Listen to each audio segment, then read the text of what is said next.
ఏంటి ఆలోచిస్తున్నావు? దేవుడు ఉన్నాడా లేడా అని ఆలోచిస్తున్నాను. అలా ఎందుకు అనిపిస్తుంది?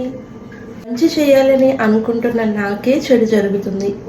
ఇతరులది బాధలు ఏమైనా ఉంటే అవి పోవాలని వారి కోసం నేను ప్రార్థన చేస్తుంటే నాకే బాధలు ఎక్కువ అవుతున్నాయి. వాటిలో ఆత్మీయ నీకు అర్థమయ్యే భాషలో చెప్పాలంటే మేలు చేసి కూడా నేను శ్రమ అనుభవించాల్సి వస్తుంది.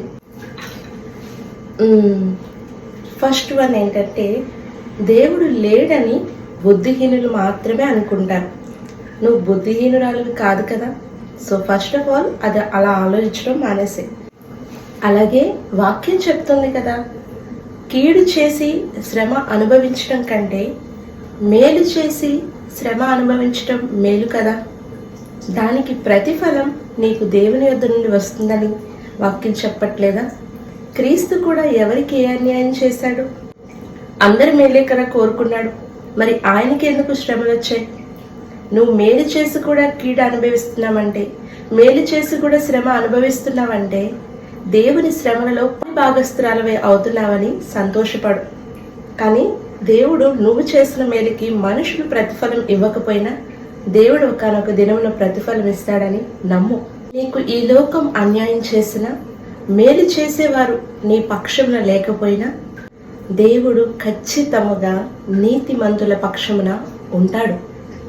ఆపత్కాలములో ఖచ్చితంగా దేవుడు వారికి ఆశ్రయముగా ఉంటాడు.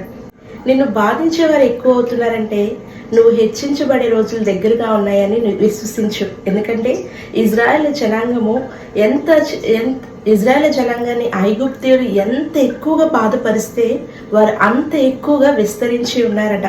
నిన్ను బాధించేవారు ఎక్కువగా ఉన్నారు అంటే నీకు ఆశీర్వాదాలు కూడా ఎక్కువగా ఉన్నాయని నమ్ము. దావీదుకు కూడా చాలా బాధలు వచ్చాయి. మేలే చేశాడు, అందరికీ మేలే చేశాడు. ఆయన బాధ వెంబడి బాధ, శ్రమ వెంబడి శ్రమ దావీదుని వెంటాడింది. కానీ దావీదు ఎందుకు అంత బాధింపబడ్డాడు అంటే ఆయన ఆశీర్వాదాలు అంత హెచ్చుగా ఉన్నాయి. గొర్రెలను కాసుకునేవాడు రాజుగా మార్చబడలేదా? ఎంతగా అనగద్రొక్కబడుతున్నావో అంత అనగద్రొక్కబడిన ఎంతగా నిన్ను శత్రువులు చుట్టుముట్టారో ఆ శత్రువులు అందరూ సిగ్గుపడినట్లుగా దేవుడు నిన్ను హెచ్చించినప్పుడు ఆయన నామం మహిమపరచబడదా? ఈ విషయాలన్నీ ఒకసారి నెమ్మలంగా కూర్చొని ఆలోచించు.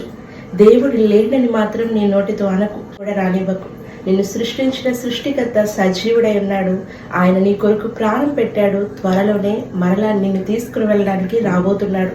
నువ్వు బుద్ధిమంతురాలుగా, బుద్ధి కలిగిన కన్యకగా ఆయన ఎదుర్కొంటావో,